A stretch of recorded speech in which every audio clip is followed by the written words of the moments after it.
They say that disappointment is worse than anger, but sometimes you're faced with both. Welcome to WatchMojo.com, and today we'll be counting down our picks for the top 10 disastrous video game announcements. Divert and deploy all available assets immediately! Holy shit! Before we begin, we publish new content every day, so be sure to subscribe to our channel and ring the bell to get notified about our latest videos. For this list, we're looking at the reactions to announcements themselves rather than the actual games, some of which defied initial expectations and were met with acclaim.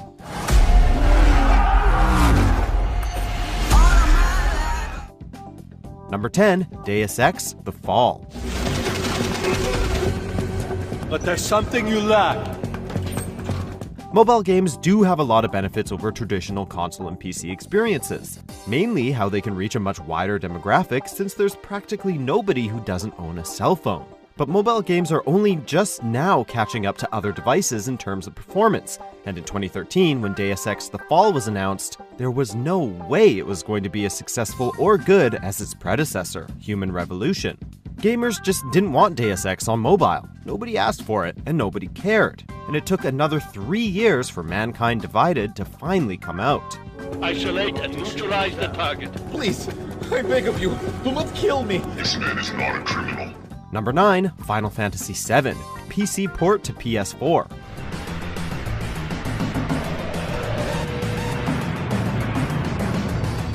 Nobody's denying that Final Fantasy VII isn't just one of the best Final Fantasy games, but one of the best games of all time, period. But sometimes, a bad port can ruin a masterpiece. When Square Enix announced they were bringing the PC remaster of FF7 to PS4 in 2014, many fans weren't too pleased.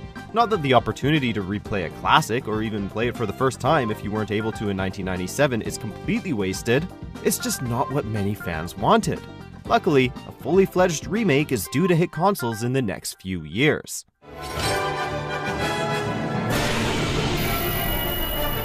Number 8, Battlefield 5.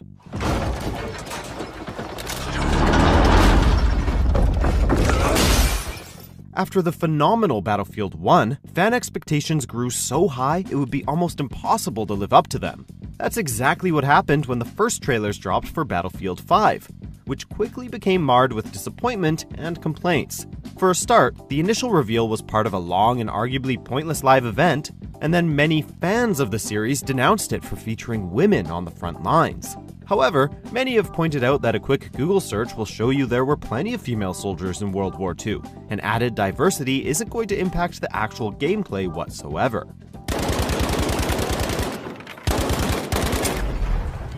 Number 7, Artifact.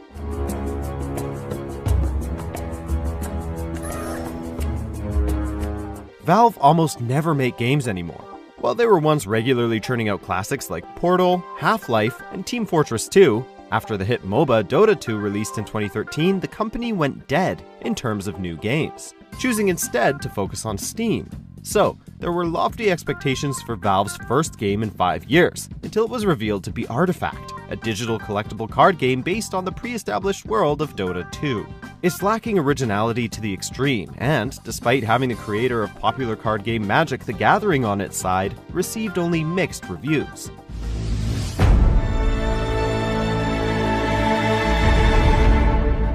Number 6, The Legend of Zelda: The Wind Waker. At Nintendo Space World 2000, Nintendo screened a realistic gameplay mock-up of what many suspected was a brand new Legend of Zelda game, showcasing the graphical capabilities of the GameCube.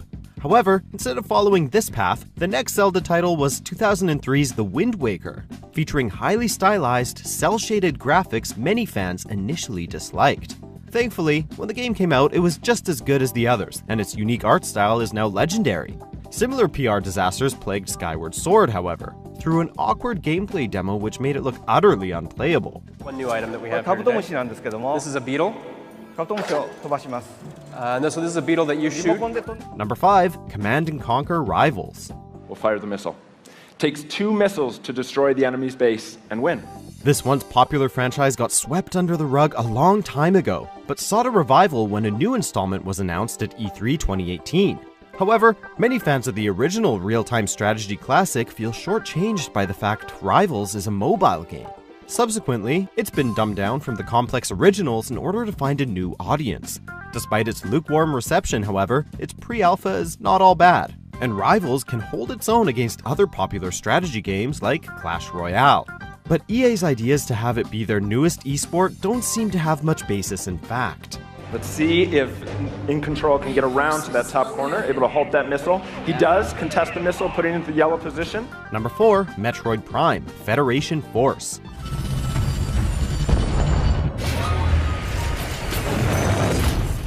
Like Zelda, Metroid is another big Nintendo franchise which fans often have high hopes for, though 2010's Other M also left much to be desired with certain fans. After a 6-year break for the series, Federation Force was announced as a spin-off multiplayer title only featuring staple protagonist Samus in a cameo role. Released on 3DS, it unfortunately did not defy expectations and became widely disliked, mainly because of its stark differences compared to the rest of the franchise. It was hardly Metroid at all, even including a soccer minigame. What were they thinking? Number 3, Call of Duty Infinite Warfare. That just put us in the lead. You need look no further than the initial trailer for this title to see how wildly unpopular it was from its announcement. Breaking records as the most disliked video game trailer on YouTube, Infinite Warfare was doomed to fail, and fail it did. The immediate poor reception was only exacerbated when the game came out, universally panned by critics and longtime fans for its unpolished graphics and Halo-like setting. The best thing about Infinite Warfare was the fact the special editions came with a remaster of 2007's highly successful Modern Warfare, and even then people still said it wasn't worth buying. Pre-order the Legacy Edition. Includes Modern Warfare Remastered. Number 2, Metal Gear Survive.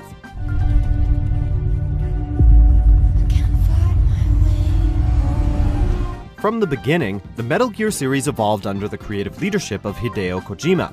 But after he left Konami once development of Metal Gear Solid 5 was completed, the franchise seemed dead in the water. In an attempt to keep the name going, the next game was revealed in 2016 to be a co-op zombie horror akin to Dead Island. A huge departure from the dozen or so previous titles. Fans were understandably not happy, and it's clear that Kojima's departure really does mean the end of this piece of gaming royalty.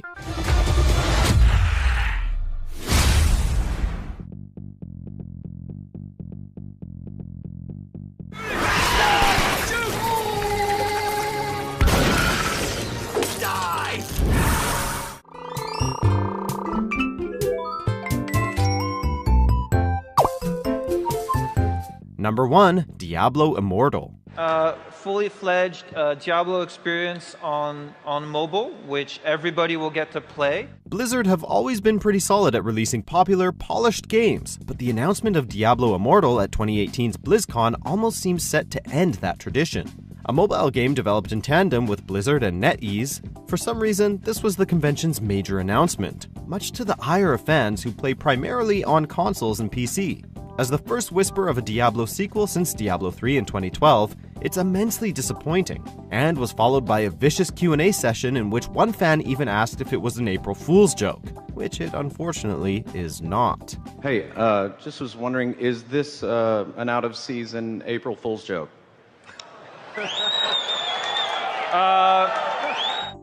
Do you agree with our picks? Check out these other great clips from WatchMojo and be sure to subscribe and ring the bell to be notified about our latest videos.